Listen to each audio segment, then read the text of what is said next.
weight of what we keep. Can a woman whose entire life was built on a lie ever deserve the love of the man that lie was meant to destroy? She arrived at the embassy on a Tuesday in March, when Buenos Aires was just beginning to shake off the last of summer's heat. She carried a leather portfolio under one arm and a composed expression that gave nothing away. He noticed her the moment she stepped through the gate, not because she was beautiful, though she was, but because she walked through a room the way most people walk through an empty street, as if no one were watching and she had nowhere urgent to be. He was the cultural attaché. She was the new interpreter assigned to his office. And within 3 days, he was certain she was hiding something. He had trained himself to read silences. It was an occupational necessity, the sort of skill that accumulates slowly over years of sitting across tables from men who say one thing while their hands say another. He had spent the better part of a decade in diplomatic postings across Europe and South America, representing a government that had asked him to be precise, patient, and invisible. He was good at all three. What he had never been good at was letting go of a question once it had taken root. She was a question that took root immediately. Her Portuguese was flawless. Her German too fluent to be casual, too careful to be native. When she translated, she chose words the way a surgeon chooses an instrument, exactly, deliberately, without waste. She never laughed at the wrong moments. She never froze. But sometimes, during long pauses in negotiations, he would catch her looking at nothing in particular with an expression so quietly devastated that it seemed to belong to an entirely different woman, one who had survived something she still had not named. She had come to Buenos Aires to disappear. That was the honest version, the one she told herself at night when the city was finally quiet. She had built her new life the way you build a wall, one stone at a time, starting with the language, then the name on the documents, then the job references, then the carefully curated past that explained her fluency without explaining Vienna. She had not planned on working at the embassy. She had not planned on him. The problem, she discovered quickly, was that he made her want to be honest. Not in a grand, confessional way, but in small increments, the way sunlight changes a room so gradually you do not notice until the shadows are gone. He asked questions no one else thought to ask. He remembered things she mentioned once and never repeated. He brought her coffee the way she liked it before she had told him how she liked it, because he had simply paid attention. And attention, she had learnt a long time ago, was the most dangerous gift anyone could give her. She had been 19 in Vienna when the world cracked apart. Her father had been an archivist, a quiet man devoted to the preservation of documents he considered irreplaceable.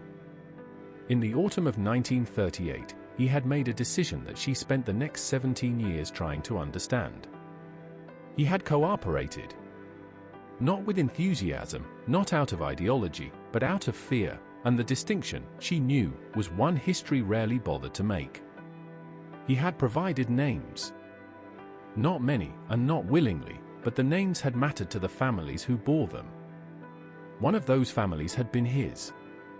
She did not know this in the beginning.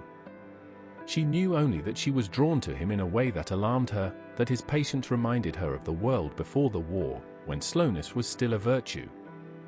She knew that when he spoke about his family, a sister in Córdoba, a mother who had died before he could bring her out of Europe, a father he described only as someone who had not made it, there was a grief in him so old it had settled into his posture, become structural, load-bearing. She recognized that kind of grief. She had built her whole architecture around her own. They fell into each other the way people do when they are both trying not to, incrementally, then all at once. A shared dinner after a late negotiation. A walk along the Costanera on a Sunday when the river was silver and the city felt suspended. Long conversations about books, about music, about what it meant to belong to a place that had changed beyond recognition. He told her he had left Graz at 16 and never gone back. She said she understood. She said it so quietly that he looked at her for a long moment and said, "I believe you." When he kissed her for the first time, it was outside a cinema showing a film neither of them could later remember. It was brief and deliberate and followed by a silence so full of meaning that she had to look away. She was terrified. Not of him, but of what she was beginning to feel she owed him. The letter arrived on a Thursday in June. It came from a researcher at a memorial institute in Geneva who had been cataloguing wartime documents recently released from Austrian municipal archives. The letter was addressed to him at the embassy, marked personal. She happened to be sorting that morning's correspondence. She did not read it. She recognized the institute's letterhead and understood, with a certainty that dropped through her like cold water, exactly what category of information it contained. She set it on his desk and went to stand at the window and looked at the street below and thought, "This is the moment I have been running toward since I left Vienna." He read the letter alone.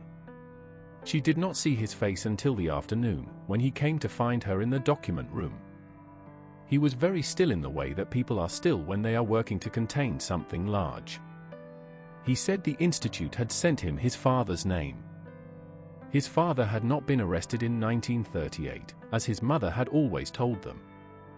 He had been denounced anonymously, but there were records, partial records, of a name associated with the archive that had provided the information. A name she had carried until she crossed the Atlantic and shed it like a coat in summer. He said the name aloud without knowing what it meant to her. She said, "I know that name." The hours that followed were the worst of her life, and her life had not been short on candidates. She told him everything. Not calmly, not cleanly, but in the fractured way that truth comes when it has been held too long, in pieces, with gaps, with the shame surfacing in places she had not expected it. She told him about her father, about what he had done, about why she had fled and what she had fled from, and why she had spent 17 years building a woman who bore no trace of the girl who had sat at her father's table while the world ended for other people. She told him she had not known, when she accepted the posting, who he was.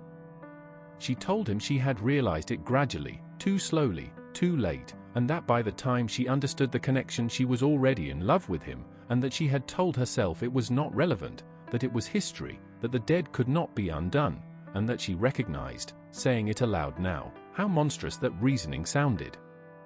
He listened without interrupting. When she was finished, he said nothing for a long time. Then he said he needed to think, and he left, and she sat in the empty document room with the afternoon light fading and understood that she had finally, at the age of 36, run out of room to hide. He did not come back that day or the next. She submitted her resignation on the Friday morning. She packed her flat in stages, the way she had learned to pack during the war, methodically, without sentiment, touching each object once and deciding. She booked a passage to Montevideo. She told herself it was the right thing, the only thing, and that his silence was its own kind of answer. She was at the port on a Sunday, the same Sunday 3 weeks earlier she had walked with him along the river and thought for the first time in years that she might deserve to stay somewhere.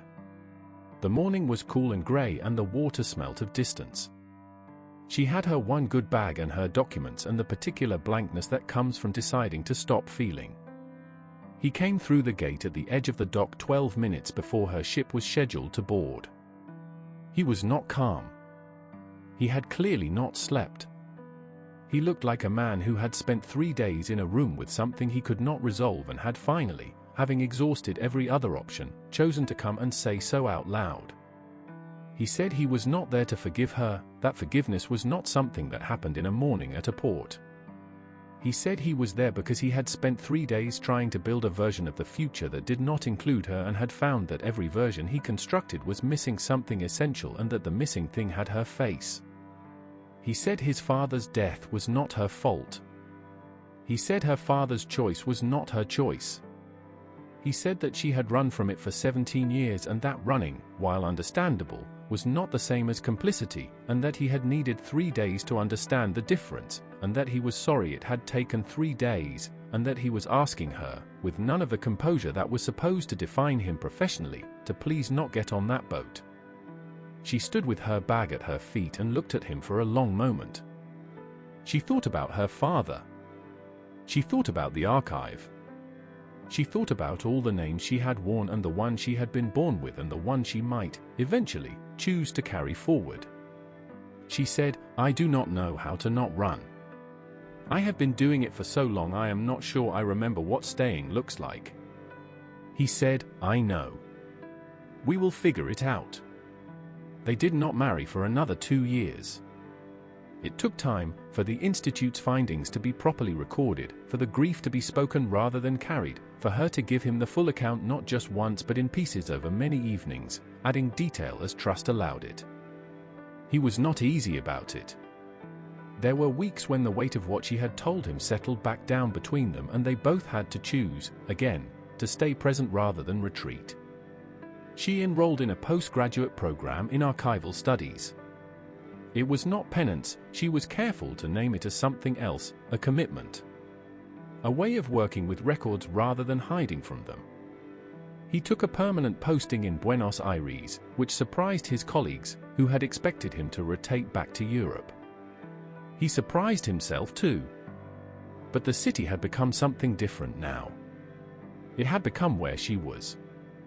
On the morning they were married, in a civil ceremony attended by his sister from Córdoba and 2 colleagues who had become genuine friends, she gave him a small envelope. Inside was a document she had retrieved from the Geneva Institute, a transfer request her father had filed in October 1938, the week after the denunciations, requesting reassignment to a rural district far from the city. The request had been denied. But the filing existed, a man trying, too late and too ineffectively, to undo what he had done. It was not redemption. She was clear about that when she explained it. But it was true, and she had decided that true was worth having, even when it was partial. He held the document for a long time. Then he folded it carefully and put it in his jacket pocket and took her hand. Outside, Buenos Aires was loud and bright and indifferent in the way that cities are, asking nothing of them in particular, making no promises. The river was somewhere to the east, silver in the mid-morning light. They walked towards it without hurrying, which was new for her, the not hurrying, the sense that there was somewhere to be and that somewhere was simply here, with him, in the unfinished and imperfect present. For the first time in 17 years, she was not moving away from something. She was moving towards.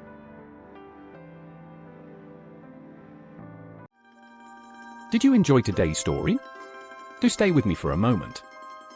Do let me know in the comments, which city are you watching from? Did this message touch you? And if you have ideas for future stories, please share them, your suggestion may become our next video. Leave a like if this message meant something to you. Subscribe so you don't miss what's coming next. If you think someone else would appreciate this message, do share it. And if you'd like to support the channel, have a look at the links in the description. Some are affiliate links, which support us at no extra cost to you. Thank you for being here. See you in the next video.